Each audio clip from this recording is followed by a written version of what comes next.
Hey everybody, my name is Charles Bradshaw, and I'm coming to you from Laie up on the North Shore. I am an English professor at Brigham Young University Hawai'i, and I love to read, I love books, and so I wanted to share with you one of my favorite books from when I was a kid, and one of my favorite books that I've read to my own kids. And it's a book called Giant John, with the story and pictures by Arnold Lobel. Now, if you guys know Arnold Lobel, he wrote Frog and Toad Are Friends. That's one that a lot of people know about, but not as many people know about his book Giant John. So I wanted to read it to you, and hope you enjoy it, just like I do. So we have Giant John, story and pictures by Arnold Lobel.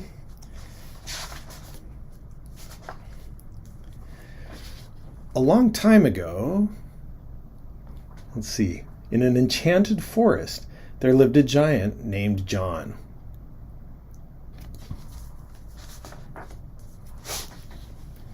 Can you see that all right? The fairies, who also lived in the forest, played magic dancing music for John. He had to dance and dance and could not stop until the music stopped. The dancing made John's big feet hurt, but he thought it was great fun.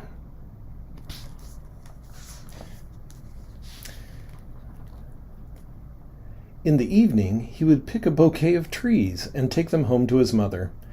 One night, his mother began to cry. "We are poor," sobbed Mrs. Giant. "There are only 2 potato chips in the cupboard, and we have no money to buy more food."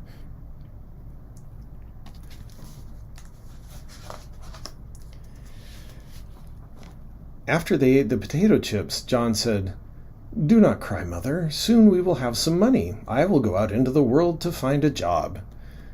Mrs. Giant made John wear his rubbers and carry his umbrella. "Goodbye, Mother," said John as he started on his journey.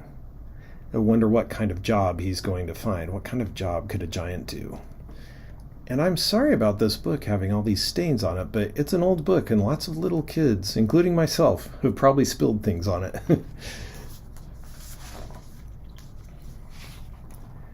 John walked very far out into the world. He saw mountains and tigers and thunderstorms. He saw a beautiful castle.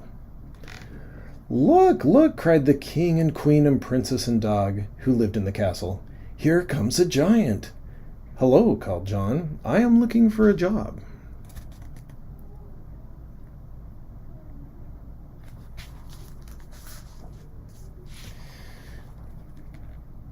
"Stay a while and work for us," said the king.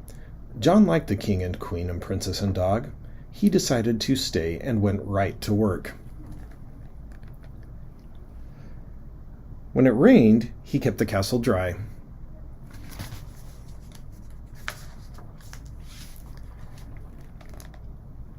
And when it was sunny and hot, he blew a pleasant breeze. I hope he brushed his teeth. He helped the queen do the laundry.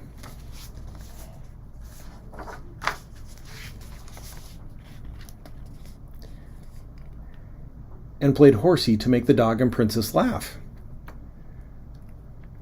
John cleaned and dusted the castle every day.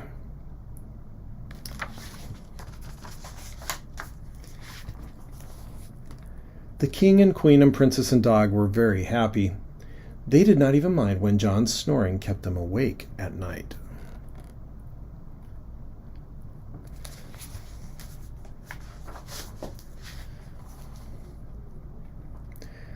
On Saturday, the king gave John a big bag of gold for all the work he had done.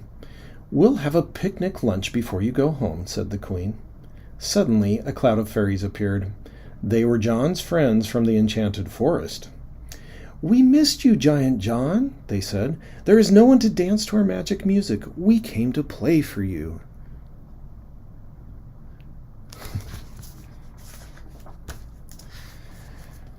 The fairies began to play the magic dancing music. John began to dance. "Ouch!" said the king and queen and princess and dog as they fell to the ground. "Stop, stop!" shouted John, but the fairies kept playing their music, and John danced and danced. You can see down there.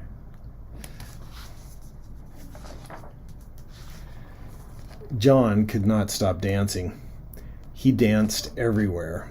He danced on the flowers and on the dog's tail. He danced on the castle. "You foolish fairies," cried John. "Stop that terrible music."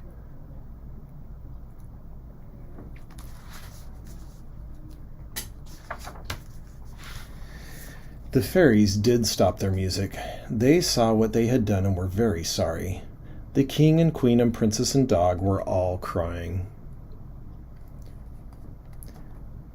But Giant John did not cry. He began to put the castle back together again. The fairies helped too. They bandaged the flowers in the dog's tail.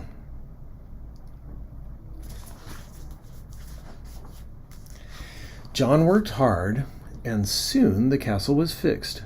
It did not look quite the same as before, but the king and queen and princess and dog dried their eyes and thought it was beautiful. "Now I must go home," said John, putting on his rubbers and hat. He promised to visit often and kiss the king and queen and princess and dog goodbye.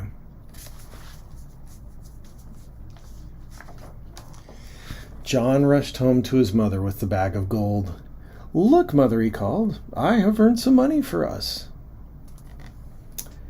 By this time, Mrs. Giant was very, very hungry. She was glad to see John and his bag of gold coming through the door. She's about to eat her shoe. And look at the spider in the cupboard. There's nothing in there.